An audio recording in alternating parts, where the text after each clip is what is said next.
What is it that nourishes you the most? What do you find the most nourishing? Close your eyes and delve into the landscape of your memory and your imagination. Think of what nourishes you. Is it a great workout or a beautiful hike?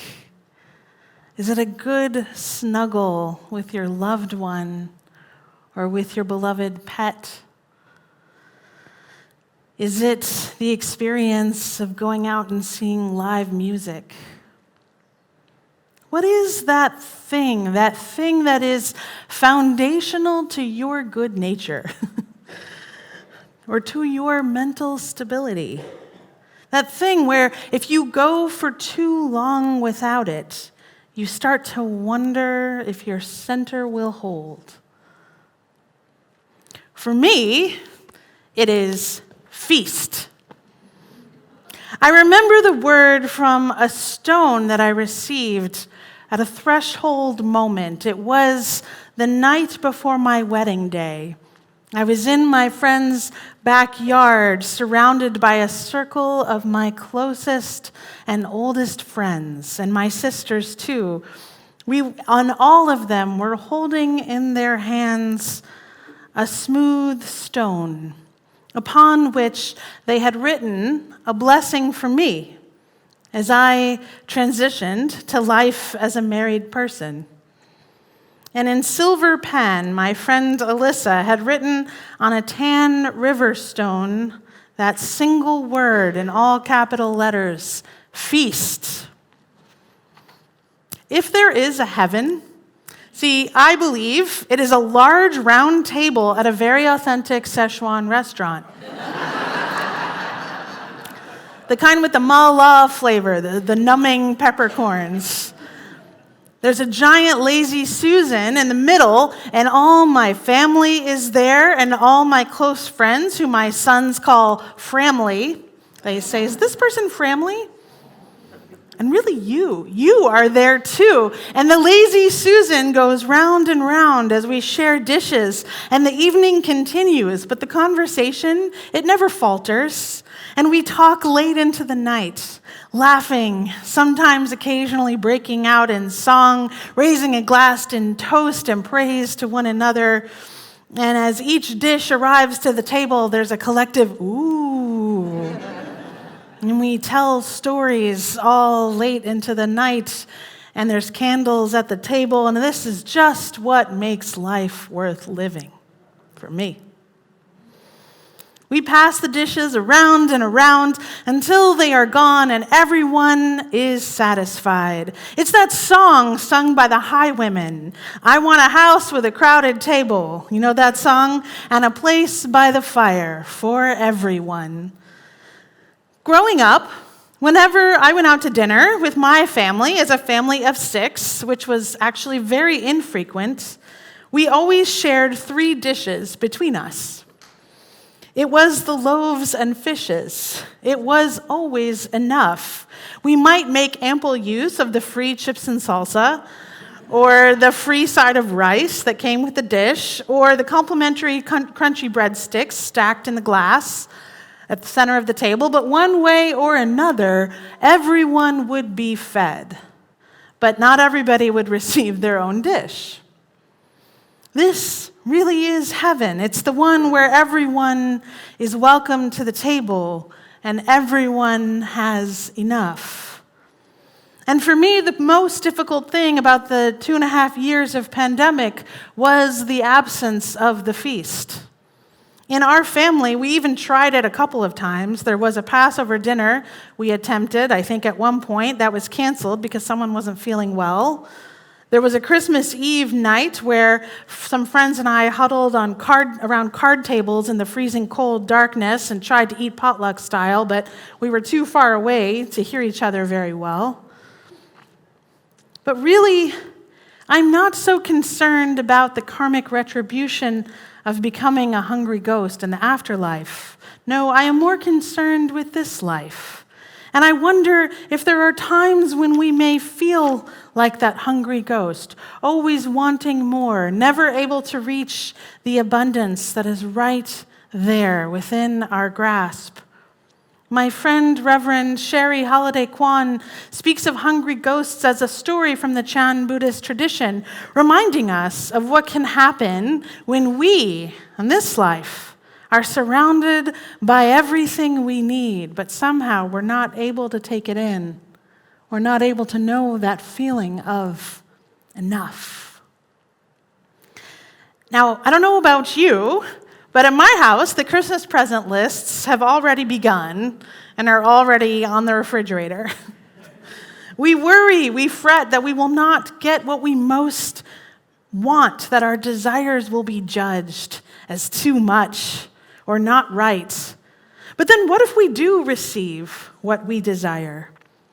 The truth is, I don't know if any other parents can relate, but Christmas Day at my house comes with a lot of tantrums and a lot of emptiness, that disappointment, that really, even when you receive what you've asked for, the idea you had of it in your mind was better than what you see before you. In fact, just the stack of presents all wrapped beautifully in a bow was better than the thing after you opened it. Surrounded, that disappointment, it's receiving what you've asked for, and then there's no more anticipation. Just January, I guess. Surrounded by empty boxes and wrapping papers. So this is it, then? There's a longing for something you do not yet possess, a chasm in the soul we long to fill, a sense of completeness or arrival we keep waiting for. And certainly our capitalist Christmas machine makes good use of that feeling of longing, that feeling of yearning. But what if you already had it? I mean, what if you had it all along? What if the life you are living right now and the possessions you already possess and the people who are around you, what if it already is exactly enough?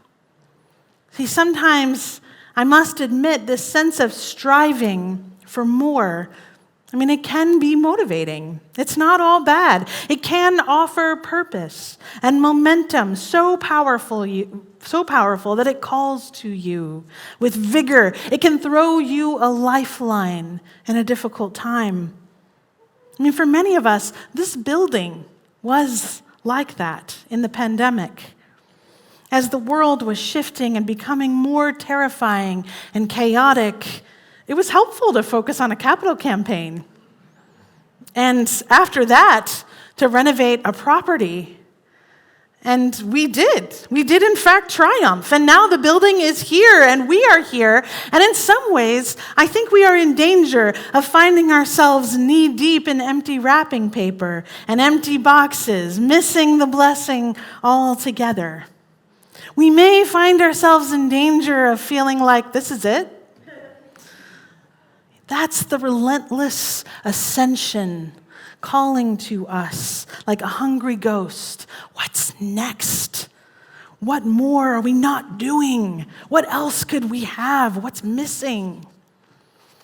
But what if this is enough? I mean, do we even know what that feels like?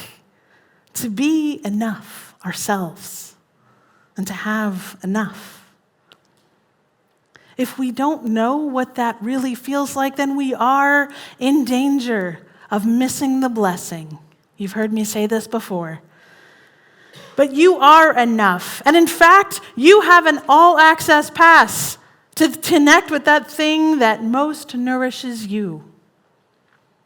You know, the truth is, in the pandemic, we did find a way to feast sometimes, but it looked a little different. Maybe it was a Zoom call with old friends who I hadn't spoken to in years. Maybe it was a slapdash wedding at Sue Certain's house, marrying her daughter through a Zoom screen. These moments of feast, they happened. but could we call them feast? Could we see the abundance of what they were in that moment, the creativity, the scrappiness, the sense of belonging that we could capture? If we stopped comparing it to what we wish we had and just experienced enough. Don't miss the blessing. You have a place at the table. And now that you have brought the feast, it is also time for you to make another place at the table for someone else so that they don't miss the blessing. To know that you have enough to share is to share it with others. Sometimes you have to share the abundance, fully share it, to realize what you have. Don't miss the blessing. This is the spirit of our radical welcome philosophy here at UUCA. We hope that the way we welcome people on Sundays, we hope that the way we welcome people into this space, that it extends to you in your life out there and how you welcome people into a space or into your own heart. That you begin the practice of praising others like Z invited us to do, right? To share the praise. I think we're so quick to complain, to look for what we wish was here, and then we miss the blessing of what actually is happening, what is actually unfolding in our midst. There's a congregant who suggested to me that maybe at the end of every service, we get our phones out, or we just say it to somebody. We just offer somebody some praise. We email a member of the staff, or we connect with somebody in the social hour, and we just say, hey, I have noticed this about you. I have noticed you. I have seen what you're doing. And I have praise to offer you, for who you are and what you bring to this place. Don't miss the blessing. This practice of praise, this practice of gratitude and serving, however you can, in ways that may seem small, but stacked upon each other are quite large, are so large enough they can change the world. They can create a world of enough for all of us.